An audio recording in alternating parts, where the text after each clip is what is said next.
Yovvoyi kelin. Muallif Nabijon Hoshimov. 16-bob. O'rgimchak uyasida. Sabohat qo'ng'iroq qilganida janob sohib navbatdagi kadrlarni yollash uchun Toshkent viloyatlari tumanlaridan birida edi. U qayerga bormasin, o'zini qochoqlarga yordam ko'rsatuvchi xalqaro tashkilot vakili sifatida tanishtirar, joylardagi qochoqlar ro'yxatini olar, o'zini qiziqtirgan ishga yaroqlilarni tanlab, ular bilan muloqotda bo'lardi. U qayerga bormasin, odamlarning muomalalarini tinglagan bo'lib, ularni hal qilish choralarini ko'rishga va'da berar, oz-oz pul ham tarqatardi. U Nusratni har holda tuz qadoqlash sexiga qo'ymadi, balki uni ajratib, ma'muriy bino ichini tozalovchi, hovli va ko'chadagi gulzorni parvarishlovchi farrosh bog'bon vazifasiga ishga tayin qildi. Nusrat uchun bu ish yoqmasa-da, oylik maoshining durust bo'lgani, ofis odami sifatida boshqalardan ko'ra erkin yura olishi bilan ajralib turardi. Aslida korxona juda qattiq qo'riqlanardi. Go'yo qattiq rejimdagi qamoqxonaning mahbusiga o'xshab ketardi. Barcha binolar va hudud maydonlariga markazlashgan kuzatuv tizimi o'rnatilgan. Atrof devorlari, eshiklariga tashvishgohlar o'rnatilgan va simlardan yuqori kuchlanishli tok o'tkazib qo'yilgandi. Qurollangan soqchilar juda hushyor edilar. Ular munitsipal yollangan askarlar bo'lib, ularga ham katta maosh tayin etilgan va korxona strategik ahamiyatga molik bo'lgani, bu yerdagi texnologiya o'ta maxfiy ekani uchun qattiq qo'riqlanishiga ko'rsatma berilgandi. Bu yerga faqat maxsus elektron kartochkasi bo'lganlargina qo'yilar. Umuman kirishga ham chiqishga ham kartochka ishlardi. Hududga o'g'rilikcha kiruvchi va chiquvchilarni otib yarador qilish yoki otib o'ldirish, ichkariga olib kirib qamab qo'yish buyurilgandi. Albatta, ichkarida ishlovchi yollangan ishchilarga bunday kartochka berilmas va ularning qaytib chiqishlarining o'z-o'zidan zarurati yo'q edi. Nusrat esa faqat tushlik qilish va yotoqxonagagina kirib chiqar. Bu haqda qorovullar boshlig'iga ko'rsatma berilgandi. Chunki ma'muriy bino tashqarida bo'lib, u chiroyli oynavand qilib qurilgan. Bino oldi maydonida yashil maysa va manzarali daraxtlar o'stirilgan.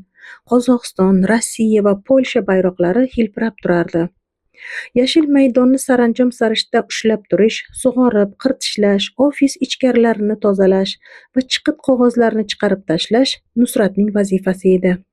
Unga firma belgilari tushirilgan maxsus kiyim berilgan bo'lib, oq qo'lqopda eng zamonaviy qirtishlash, sug'orish va tozalash uskunalaridan foydalanish, ust-boshini doimo ozoda tutish topshirilgan. Kelgan-ketganlarning so'roq-savollariga hech qanday javob qaytarmaslik qattiq tayinlangandi. Albatta, ofis oldidagi chiroyli kiyingan, bo'yinbog'li soqchi ham, markazlashgan pult nazoratchilari ham uni o'z nazoratlariga olgan edilar. Kunlardan bir kuni sohib Xotamiy janoblari safarga ketgan chog'ida uning xonasidagi chiqit qog'ozlarni olgani kirgan farrosh faksning ishlayotganiga ko'zi tushib qoldi. Odatdagidek unga e'tibor bermadi, lekin allaqayoqdandir yuborilgan axborot yozilgan qog'ozni apparat o'zi yirtdi. Qog'oz esa yerga tushdi. Nusrat beixtiyor kelgan xabarni o'qidi. Unga taxminan quyidagicha yozilgan edi. Janob menejer, zudlik bilan xorijiy buyurtmalarga asosan tovarlarning quyidagi davlatlarga Olmaota orqali uchishlarni tashkillang. Birinchisi, suyak, jigar, buyrak bo'yicha 10 nafar Bogotaga, jigar, buyrak bo'yicha 6 nafar Nyu-Yorkka, yurak, jigar, buyrak bo'yicha 4 nafar Tel Avivga, buyrak bo'yicha 4 kishi Varshavaga, orqa miya, suyak, jigar, buyrak bo'yicha 6 nafar Bangkokka, buyrak bo'yicha 4 kishi Moskvaga, jami 34 nafar. Ularning ro'yxati, suratlari va tibbiy ko'rik xulosalarini internet orqali yuborishingizni so'rayman. Kelgusi haftaga suyak, jigar va buyrak bo'yicha yana 24 nafarini tayyorlang. O'rniga yangi ishchilarni ishga yollab, ishlovchilar sonini kamaytirmaslikni ta'minlang. Salom bilan bosh direktor A. Kuntsevich. Tavba, dedi Nusrat o'zicha kulib. Bu odamlarning tomi ketganmi, nima balo?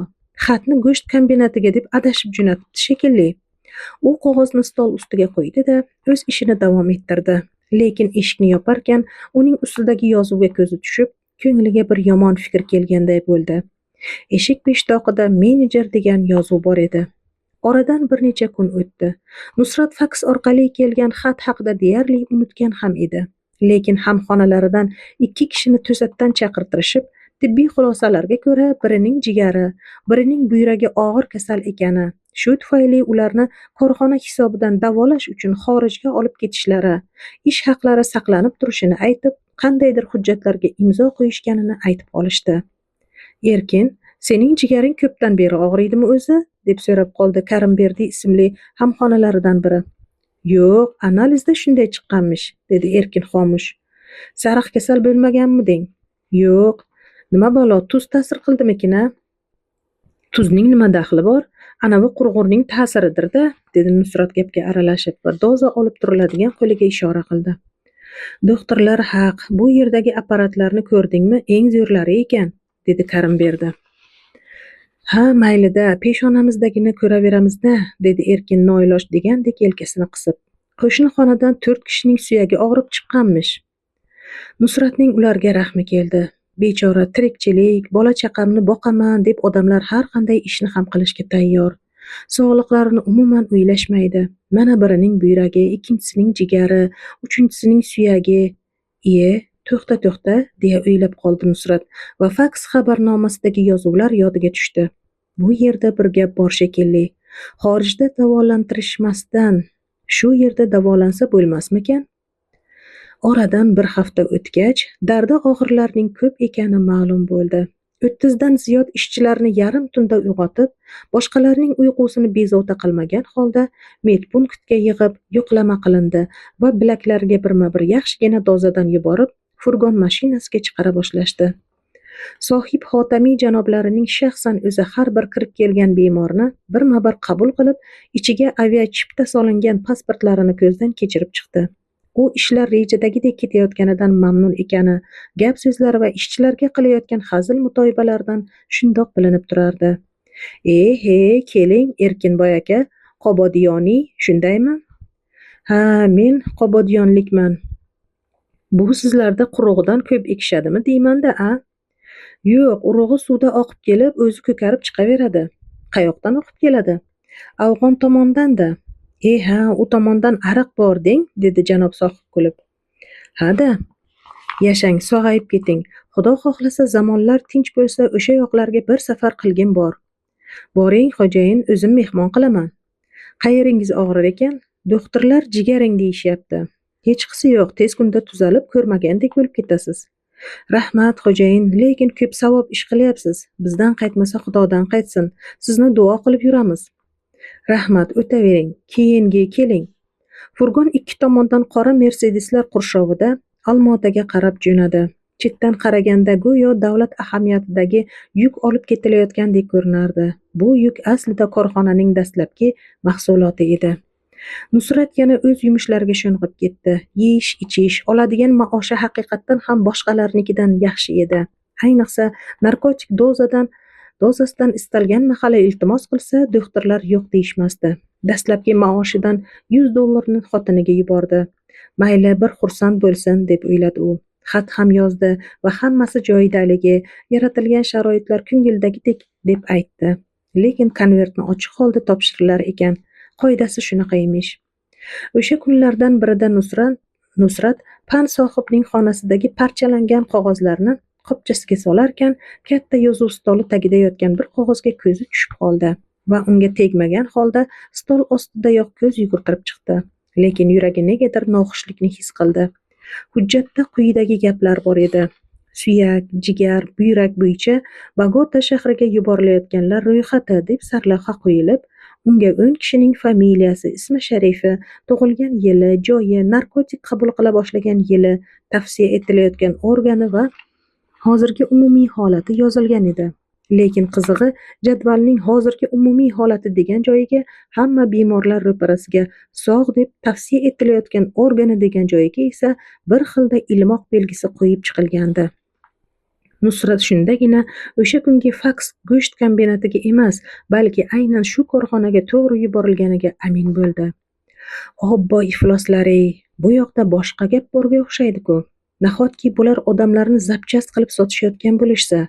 Yo'g'e, o'zim lekin juda vahimachiman-da. Ko'raveraylikchi qani. Agar bir gap bo'lsa, quyonning rasmini chizaman. Keyin anavi janobni biror joyda tutib olib, dabdalasini chiqaraman. Lekin hushyor bo'lishim kerak.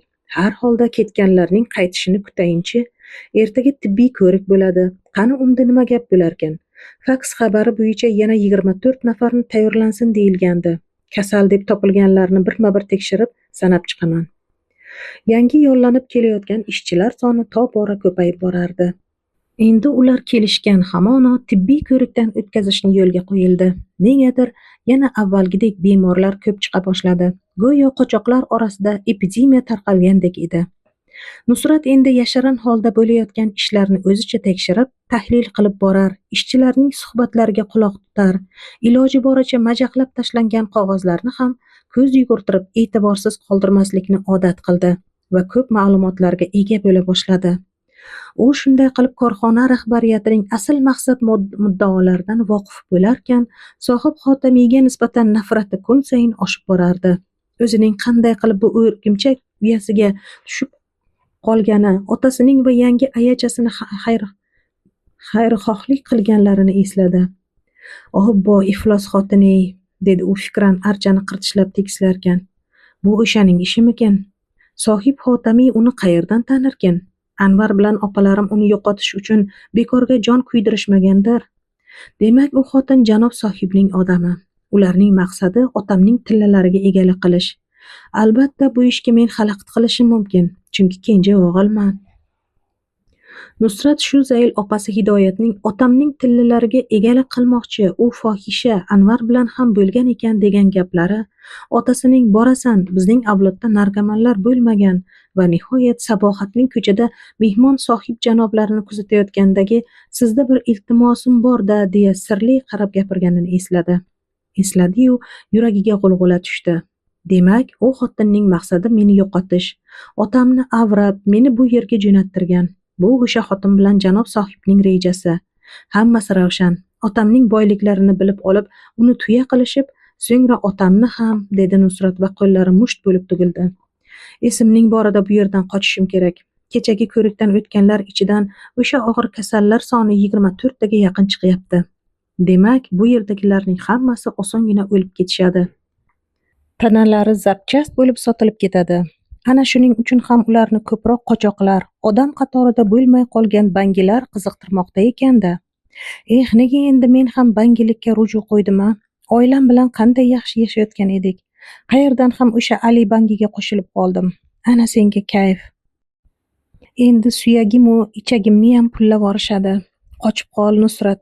Senda qochishga imkoniyat bor, boshqalarda shu ham yo'q.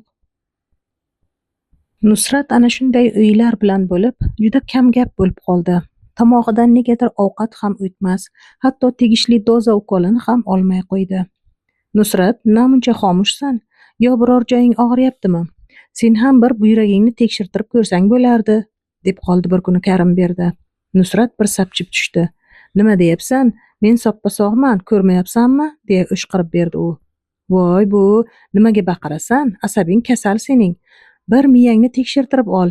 Seni ham xorijga olib borib davolab kelishsin. Lekin bu gapga Nusrat o'zini tuta olmadi. Hazil tepa qilib karavotida yotgan Karimberdining chindan ham yoqasidan oldi-da, basharasiga bir musht tushirdi. O'zing o'lib ketaver, men ahmoq emasman, bildingmi, deya baqirdi u. Hayron bo'lgan hamxonalari ularni ajratib qo'yishdi. Kimdir uni telba bo'la boshlabdi, doktor chaqirish kerak dedi. Yo'q, men telba emasman. Yaqinlashmanglar. O'sha doktorlaringni ham o'ldiraman. Hoy bola, o'pkangni bosib ol. Janob sohibning odami bo'lsang o'zingga, bildingmi? dedi baquvvatligi bilan ajralib turadigan Qo'rg'ontepalik Shodiyor ismli yigit. Asab masalasiga kelsak, bizniki senikidan battar. Bizning yo'qotadigan hech nimamiz yo'q, bilib qo'y. Noshukur banda ekan bu, dedi Karimberdi iyagini silab. Shodiyor Nusratning yoqasidan olib baland ko'tardi. Seni oxirgi marta ogohlantiramiz. Agar shu qilig'ingni yana takrorlasang, enag'ar ko'pchilik bo'lib urib o'ldirib yuboramiz. Yo bo'lmasa bu yerdan haydattiramiz. Qayerda turganingni unutma. Sen Qozog'istonda, cho'lning qoq o'rtasidasan. Haydab yorishsa ochingdan o'lasan, bildingmi? Hey bangi, dedi Shodiyor va uni siltab karavotiga o'tkazib qo'ydi. Cho'lning o'rtasi dedimi, deya fikrlay boshladi Nusrat va Shodiyorga ko'z qorachiqlarini atayin yuqori qilib olayib qarab qo'ygan bo'ldi. Lekin shu paytdan boshlab uning kallasi ishlay boshlagan edi. Demak, hamma meni janob sohibning odami deb o'ylaydi. Shu mavqedan foydalanib ofisda ishlab yurib, payt bo'ylab ura qochishim, qochganda ham biror transportga ilashib olishim kerak. Shu voqeadan so'ng korxonaga kelib ketadigan transportlar, olib kelinadigan va tashiladigan yuklarni, qochib ketishning turli variantlarini o'ylab o'rgana boshladi. Eng muhimi bir mirda, bir sirda bo'lib to'satdan g'oyib bo'lib qolmoq kerak. Bu yerda qo'lga tushib halok bo'lishing hech gap emas. Avvaliga muzlatib qo'yib, so'ngra maydalab sotib yuborishadi, dedi u xayolan, o'z-o'ziga qo'riqlash tizimining faoliyatini ham zimdan o'rganar ekan. Uning bunday xulosaga kelishiga sodir bo'lgan bir voqea sabab bo'ldi. Bir ishchi baxtsiz hodisa tufayli halok bo'lgan edi. Uni hamma qabristonga olib borib, musulmonchilik taomillari bo'yicha ko'milsa kerak deb kutishgandi. Lekin rahbariyat uni vataniga jo'natishga qaror qilganini aytib, muzxonaga qo'yib qo'yishdi. Nusrat Moskvadan kelgan faks xabarlarining birida murdani Chita shahridagi qaysi bir klinikaga jo'natishlari so'ralganini o'qib qoldi.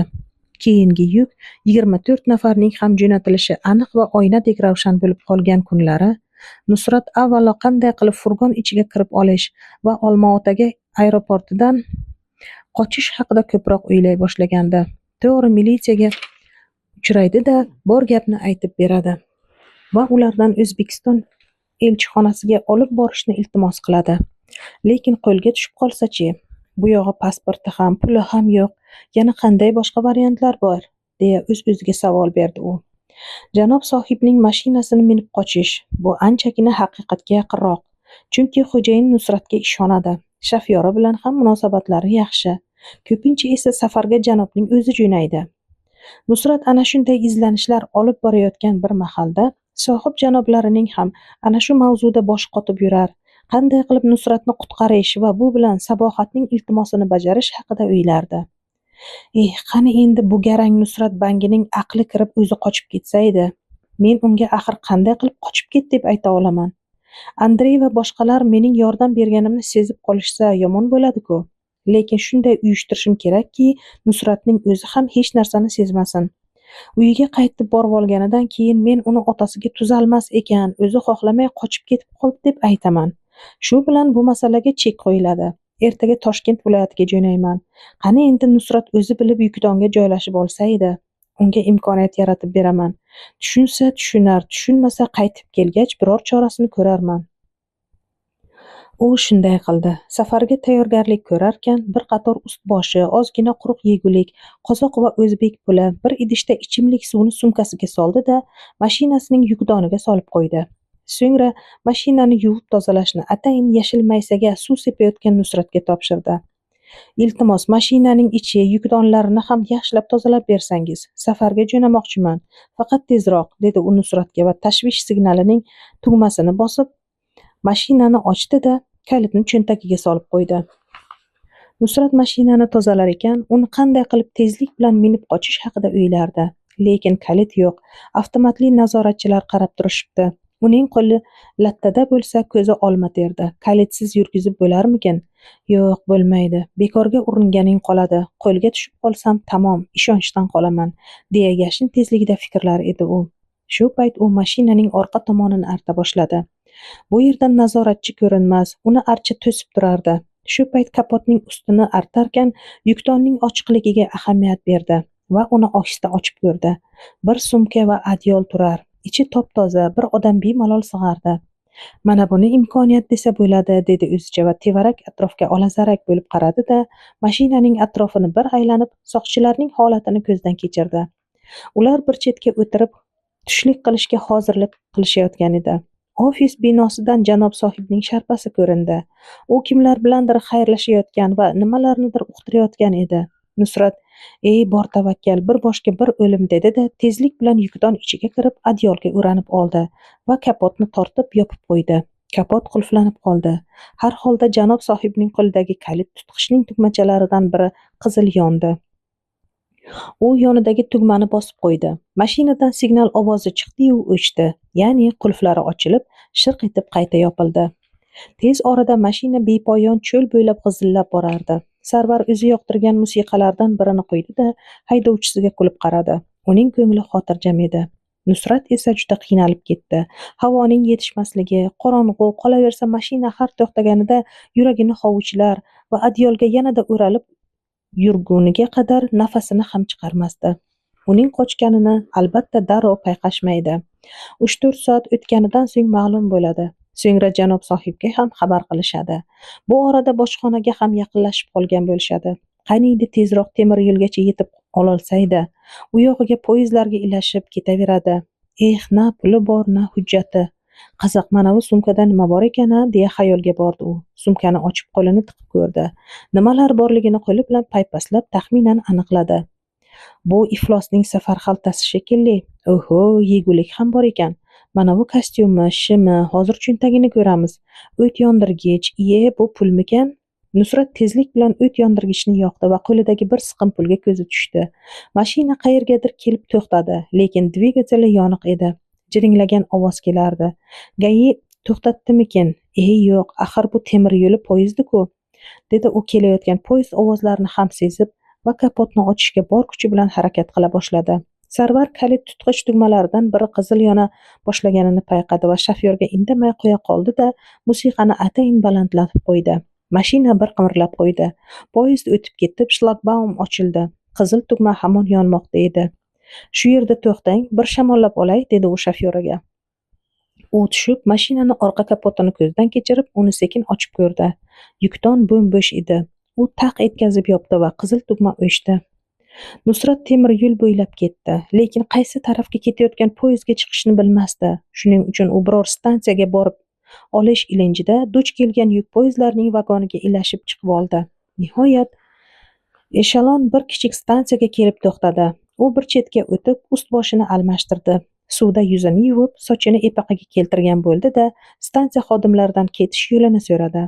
Ma'lum bo'lishicha, hozir u Chimkent tarafdan kelgan ekan. Bu yog'iga u yo'lda qiyinchilik sezmadi, lekin olayotgan kerakli dozaning uzilib qolgani tufayli tirishib urishaverdi.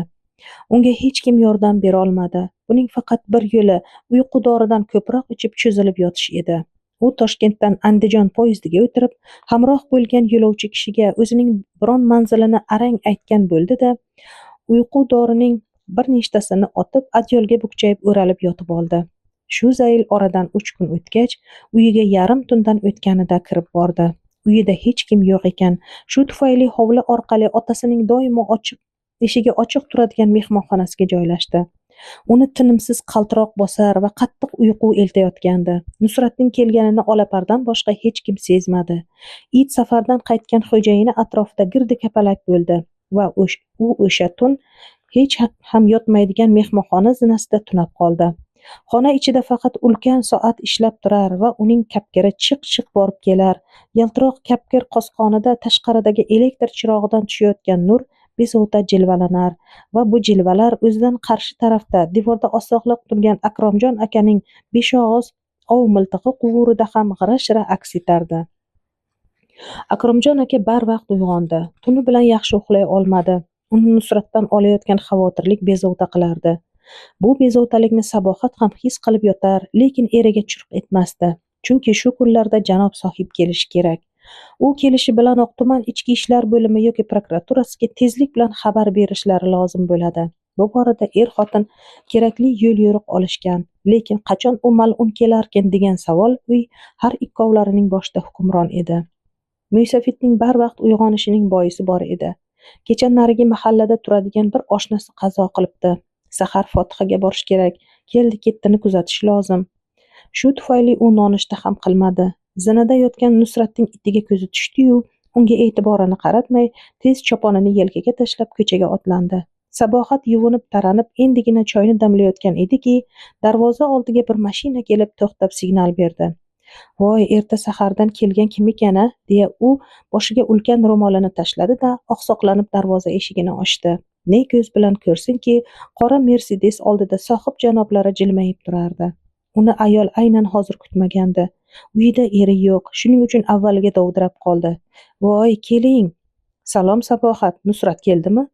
Yo'q, bo'lmasa bugun kelib qolishi kerak. O'zing yaxshi yuribsanmi? Ha, uyda kim bor? Xo'jayinim hozir bir joyga ketuvdilar, o'lganligiga, Fotihaga. Uyda hech kim yo'q edi. Unda bu yerda turmaylik, mehmoningman axir. Ha, keling, kiring, dedi Sabohat va tashqaridagi so'riga ko'rpacha olgani ichkariga chopdi.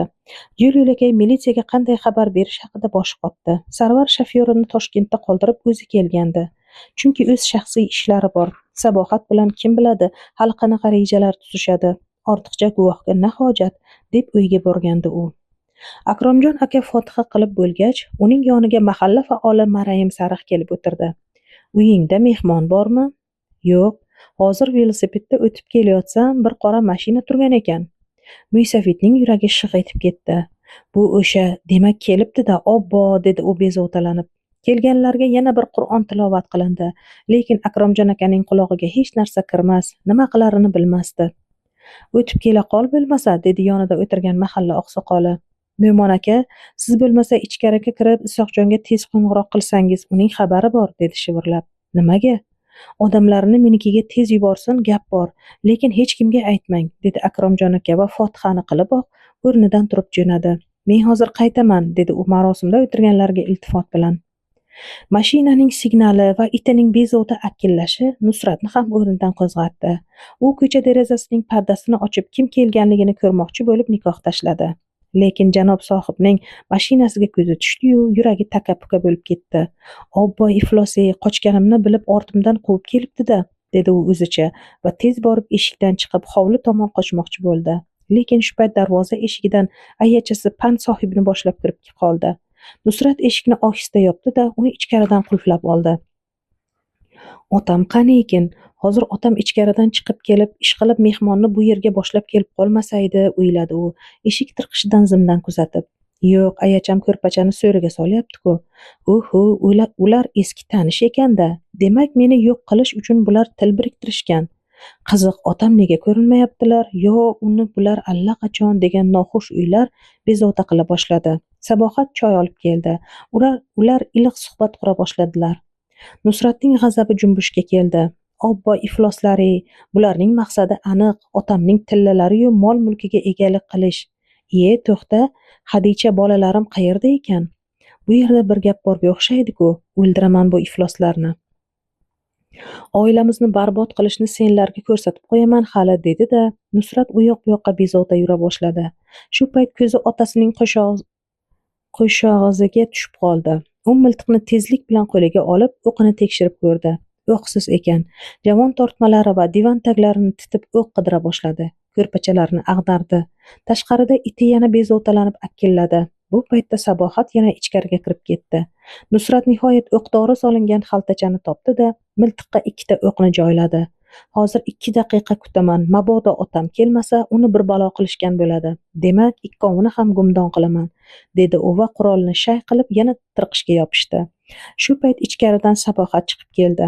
Uning bir qo'lida xaltacha va bir qo'lida qog'ozga o'roqliq nimadir bor edi. Ayol keldi-yu, qog'ozga o'ralganini ochib bir qancha dollarni namoyish qildi. Dasturxon ustiga esa xaltachadagi tillalarni ag'dardi. Nusratning sabri tugab qoni junbushga keldi. U eshik kalitini burab ochdi-da, endigina tilla taqinchoqlardan birini qo'liga olib, ko'zdan kechirayotgan xo'jayini, sohib janoblarni mo'ljalga olib, hech ikkilanmay gumburlatib otib tashladi. Orqa miyadan o'q yegan mehmonning boshi xontaxta ustiga taq etib tushdi va til tortmay o'ldi. Pulu tillalar qonga bo'yaldi. Sabohat qo'rqqanidan chirqirab yubordi. Tong saharda otilgan o'q ovozi osoyishta mahallaning halovatini buzdi. Qushlar bezovta parvoz qilishdi. Itlar tinimsiz huriy boshlashdi. O'z yumushlari bilan ketayotgan odamlar to'xtab qolishdi. Miltiq ovozi bu yerda odatiy hol emasdi. Shoshib kelayotgan Akromjon aka ham bu ovozni eshitdi. Yuragi bir noxushlikni his qildi. Hovlisining oldida turgan qora mashinaga ko'zi tushdi-yu, uyi tomon chopdi. Ayol kishining chinqirig'i eshitildi. Sabohat, ishqilib unga ziyon yetmadimikin, degan fikrga bordi u va darvozadan shoshilib kirib keldi. Uning nazarida janob sohib Sabohatga qarata go'yo o'q uzgan bo'lishi kerak edi. Lekin kutilmagan xunuk manzaraga duch keldi. Rangi gezargan Nusrat miltiqni Sabohat tomon o'qtalib turar, sohib xotami janoblari esa jonsiz yotardi. Qo'rqib ketgan Sabohat yerga tizzalab qoldi. Iflos, sen hali otamning mulkiga egalik qilmoqchi bo'ldingmi? Yo'q, unaqa emas. Senlar til biriktirgansanlar. Meni ham otamni ham yo'q qilmoqchi bo'lgansanlar. Endi o'zing o'lasan. Sabohat hushidan ketib yiqilayotgan paytda to'satdan Akromjon aka kirib keldi. "To'xta, otma, miltiqni bu yoqqa ber", deb qichqirdi va u chopib kelib o'g'lining qo'liga tashlandi. Miltiq yana gumburladi, lekin o'q bu safar yo'nalishini o'zgartirdi. Uyning oynalaridan biri chinchil sindi. Ota o'g'lining qo'lidan qurolni tortib oldi-da, xotini Sabohatga tomon yordamga shoshildi. "Nima qilib qo'yding, iflos, haromi", deya qichqirdi u Nusratga qarab va nigohini xontaxta ustida qonga belanib yotgan jasadga qaratdi. Yaqinginada shu kishi bilan mana shu dasturxon atrofida osh yeyilganini esiga oldi. Qiziq, nega Nusrat bunday qildi? Biror gap o'tdi shekilli, degan uyga bordi Mo'ysafid va Sabohatning yuziga ohista urib, uni o'ziga keltirishga tutindi. Shu payt to'satdan darvoza va hovli tomondan maxsus qurollangan otryad askarlari o'rab olishdi. "Qurolni tashlang", deya qichqirdi kimdir. Akromjon aka miltiqni o'zidan sal nariroqqa itqitdi. Orqa tomondan 2 askar chopib keldi-da, uning qo'llarini orqaga olib kishan solishdi. 2 askar esa Nusratni ushlashdi. "O'g'limga tegmanglar, mehmonni men otdim", deya qichqirdi ota. "Mayli, uni guvoh sifatida olib ketinglar", dedi boshliqlari.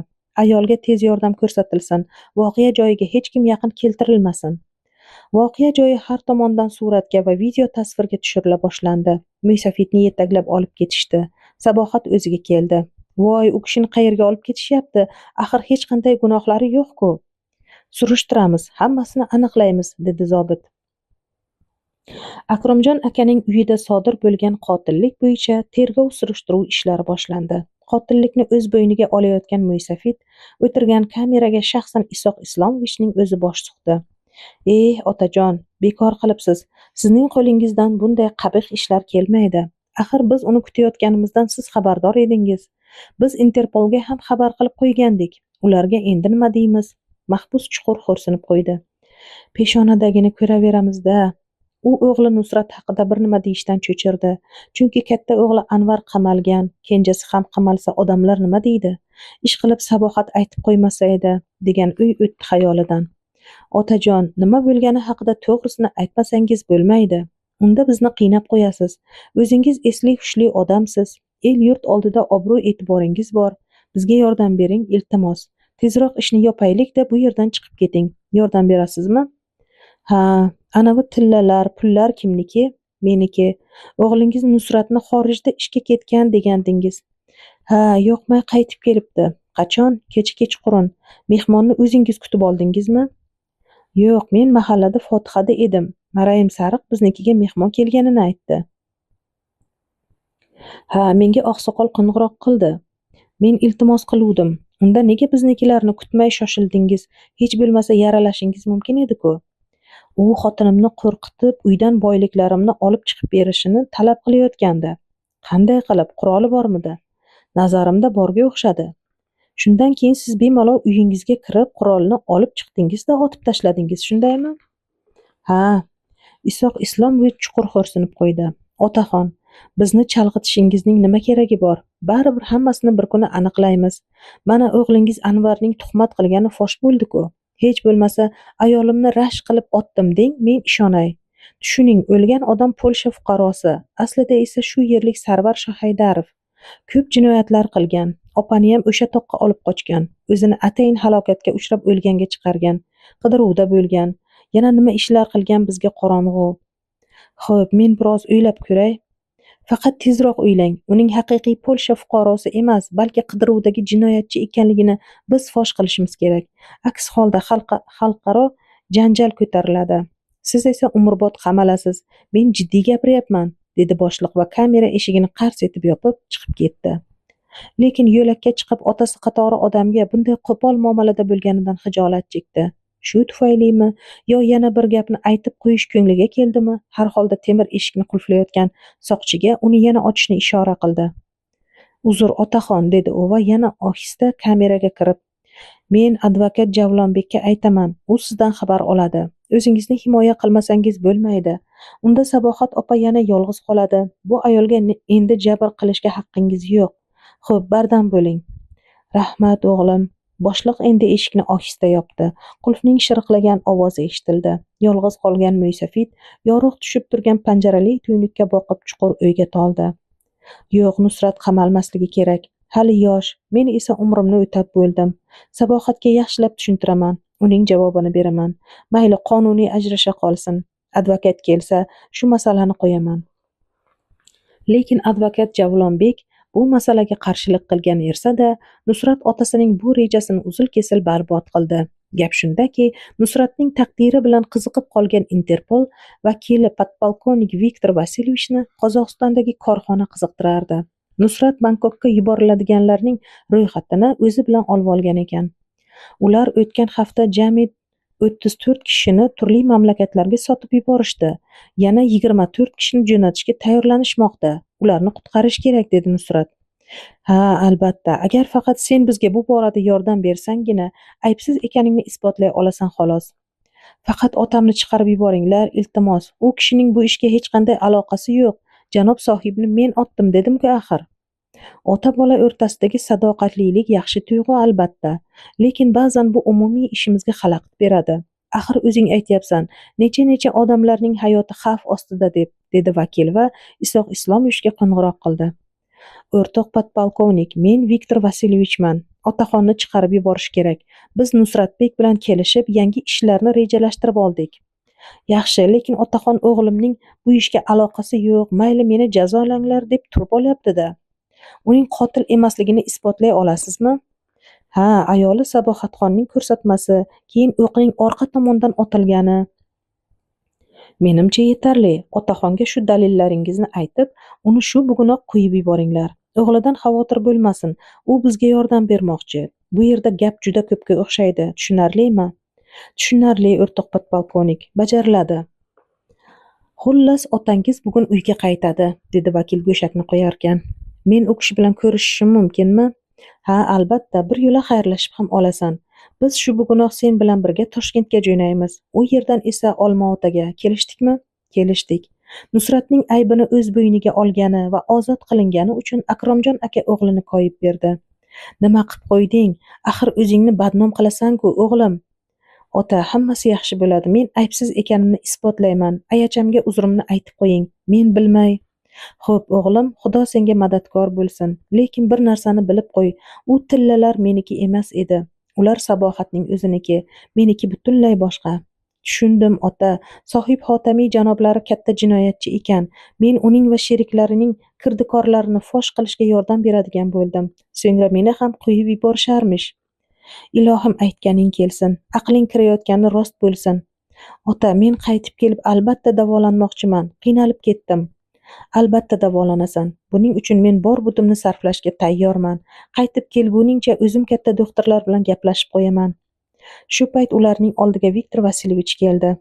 Hamma gapdan xabarimiz bor. Jinoyatchilarni fosh qilib qaytgach, shaxsan o'zim o'g'lingizga yordam beraman.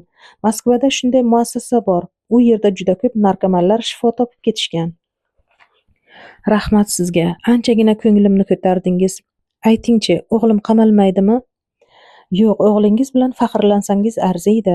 U sizni himoya qilib ko'p harakat qildi. Bu uning yaxshi farzand ekanidan dalolat. Mana endi bizga ham yordam qilmoqchi. Ota-bola quchoqlashib, samimiy xayrlashishdi. Akromjon aka mahkama idorasidan chiqib kelganida tashqarida uni Sabohat kutib turardi. Eson-omon qutulib oldingizmi? Dedi Sabohat jilmayib, lekin labining bir tomoni tortishib, qiyshayganidan xijolat chekib, darrov qo'li bilan to'sib oldi. Bechora, bu ayol jilmayishdan ham mahrum degan uy o'tdi Mo'ysafidning ko'nglidan. O'zingiz tuzukmisiz? Ha, rahmat. Nusratbek ham chiqarkanmi? Ha, sal keyinroq. Sizga advokat uchrashdimi? Ha, biror nima dedimi? Ha, otaxonni kutarkansiz dedi. Axir meni umrbodga qamashmoqchi bo'lishdi-ku. Nima bo'pti? Kutishga o'rganib qolganman. Mo'ysafid shunday ajoyib ayoli borligidan ich-ichidan quvonib ketdi. Shuncha boylikni asrab nima ham qilardim? Uning hammasini shu ayolning terisini yangilashga, ayolligini tiklashga sarflaganim bo'lsin. Axir uning ham baxtli hayot kechirishga, boshqalarga o'xshab yashashga, chin yurakdan jilmayishga haqqi bor-ku. Aslida shu ayol mening javohirim, mening boyligim emasmi? Degan qarorga keldi u. Sabohat, endi hammasi yaxshi bo'ladi. Og'ir kunlar ortda qoldi. Xudo xohlasa. Biz siz bilan xorijga ketamiz. Voy, nega? Sizni davolatamiz. Bor davlatimni siz uchun sarflashga tayyorman. Yo'q, avvalo Nusratbekni davolataylik. Davlatingiz yetmasa, endi menda ham bor. O'sha tillalar va pullar menda qoldi. Egasiga nasib qilmadi. Chekkan azoblarim haqqi bo'lsa kerak bu. Akromjon aka sevinib ketdi va ayolining yelkalarini mahkam siqdi. Obbo siz-ey, demak boyligimiz har ikkimizga ham yetar ekanda. Ortib ham qoladi. Ortganiga to'y qilamiz. Siz yana o'z go'zalligingizga qaytib, endi haqiqiy kelinchak bo'lasiz. Bu ajoyib to'y bo'ladi. Qo'ysangizchi, yo'q, gapim gap. Bilasizmi to'yni qayerda qilamiz? Yo'q. O'sha sihatgohda, siz bilan tanishgan o'sha oshxonada, hamma dam oluvchilarni ham chaqiramiz. Sabohat kulib yubordi va erini bir turtdi. Bo'pti, faqat bir shartim bor. Qanday shart ekan, jonim? To'ydan keyin Jannatg'orga birga borib, ziyorat qilib kelamiz. U yerda mening kelinlik hayotim, ustozimning, qolaversa jayronchamning qabri qolgan. Innay keyin Safaryor tog'adan yozib olgan tibbiyot haqidagi bitiklar daftarim g'or ichida qolib ketgan. Men undan foydalanib, inson umrini uzaytirish sohasida ilmiy ish olib bormoqchiman. Barakalla, istagan doringizni mening tanamda sinab ko'rishingiz mumkin. Yosharib ketsangiz-a? Yo'q, yosharmoqchi emasman, balki siz bilan yana 100 yil yashamoqchiman. Oho, ishtahangiz zo'r-ku yigitcha. Ular juda baxtiyor edilar. Nusratning yordamida Interpolda jinoyatchilarni fosh qilish bo'yicha katta xalqaro operatsiyaga puxta tayyorgarlik ko'rildi. Ular avvalo Sarvarning mashinasidagi diplomatdan chiqqan hujjatlar asosida go'yoki yangi odamlarni ishga yollagandek qilib 30 kishidan iborat maxsus otryad tuzildi. Uyali aloqa vositasida o'z xo'jayini bilan so'zlashmoqchi bo'lgan haydovchi ham qo'lga olindi va u maxsus otryadni korxonaga boshlab olib boradigan pan sohib janoblarining esa ishi chiqib qolganligini, ertaga yetib kelishini ma'lum qiladigan bo'ldi. Shunday qilib 30 kishi ichkaridan, qolganlar esa tashqaridan buroni mashina va vertolyotlar yordamida korxonani ishg'ol qiladigan bo'ldilar. Olma-ota aeroportida nazorat kuchaytirildi. Olib ketilgan avvalgi 34 nafar bemorning qidiruvi boshlandi. Ularning taxminiy familiyalari va qo'yilgan diagnozlarini Nusrat bilganicha aytib berdi. Bu ish yanada oson kechdi. Bosh direktor Andrey Kuntsevich o'z ofisida qo'lga olinib, yollangan ishchilar haqidagi barcha ma'lumotlarni kompyuterdan chiqarib berdi. Andrey, agar bizga yordam bersangiz, sizning ham aybingizni yengillashtirish choralarini ko'ramiz. Albatta yordam beraman. Bu ish aslida menga ham ma'qul emasdi, lekin mening katta qarzim borligi uchun majbur qilishdi. Unda Varshavadagi ta'sischilaringiz olib ketilgan 34 nafar fuqaroning qaysi manzilda ekanini zudlik bilan bizga aniqlab berasiz. Xo'p bo'ladi. Ayta olmaysizmi, sohib xotamiy hozir qayerda? Ayta olaman, Sarvar Shohaydarov halok bo'ldi. Bu safar Andrey haqiqatdan ham gangib qoldi. Axir u bilan ne orzular qilishmagandi. Endi hammasi barbod bo'ldi. Qani endi qanot chiqarsa-yu, Jannatg'or tomonga parvoz qilsa, dunyoning tashvishlaridan xoli, odamlardan narida, Safaryordek yovvoyi hayotda yolg'iz yashasa. Afsus, uni g'or emas, qorong'u va zax kamera kutmoqda. Jannatg'or esa endi uning tushlariga kiradi. Andrey printer orqali barcha so'ralgan ma'lumotlarni qog'ozga chiqarib berarkan, ko'z oldiga Sabohatning kulib turgan chehrasi namoyon bo'ldi. Ha, men juda katta gunoh ish qildim. Shuning uchun jazoga loyiqman. Oyog'imni kesishda ham ko'zim ochilmabdi. Men o'shanda polshaliklarning taklifiga ko'nmay, Jannatg'orga qochib ketishim kerak edi. So'ngra peshonamga yozilganini ko'raverardim. Qamoqdan chiqay, o'lmasam albatta O'zbekistonga boraman. Sabohatni topib, undan kechirim so'rayman. Qolgan umrimni tog'larda o'tkazaman. Tanishinglar, bu kishi Nusratbek, O'zbekistondan, dedi tergovchi kompyuterdan chiqqan hujjat va suratlarni xonaga kirib kelgan o'zbek yigitiga ko'rsatar ekan. Nusratbek, dedi Andrey unga yuzlanib. Siz mabodo Sabohat degan ayolni tanimaysizmi? Ha, taniyman. U kishi mening o'gay onam bo'ladilar. Hazillashmayapsizmi? Dedi Andrey hayron bo'lib. Yo'q. Gaplashish man qilinadi, dedi tergovchi Amrona. Nusrat tanigan odamlarning tagiga familiya va ismlarini yozib berdi va o'z ishini tamomlab chiqib keta boshladi. O'sha ayol yakka-teraklikmi? Deb so'radi Andreyning sabri chidamay. Ha, tog'da ham yashagan. Sabohatga mendan salom ayting. Mening ismim Andrey. Xo'p, dedi Nusrat va indamay chiqib ketdi. Taqdirning bu o'yinidan Andrey tang qoldi. Shunday qilib xorijga olib ketilganlar Interpolning faol sa'y-harakati tufayli topildi. Ularning ba'zilarini endigina operatsiya qilishmoqchi ekan. Ular va korxonadagi barcha tojikistonlik qochoqlar o'z yurtlariga deportatsiya qilindilar. Jinoyatchilarning deyarli barchasi qo'lga olindi. Korxona tugatilib, mulki davlat hisobiga musodara qilindi. Nusrat 2 oydan so'ng uyiga sog'-omon kirib keldi. Aya, meni kechiring, o'shanda bilmay sizga ozor yetkazdim. Hech qisi yo'q, muhimi baxtimizga eson-omon kelibsiz. Ha, sizga moskvalik Andrey degan yigit salom aytdi. Afti qursin o'shaning, dedi Sabohat bo'zarib.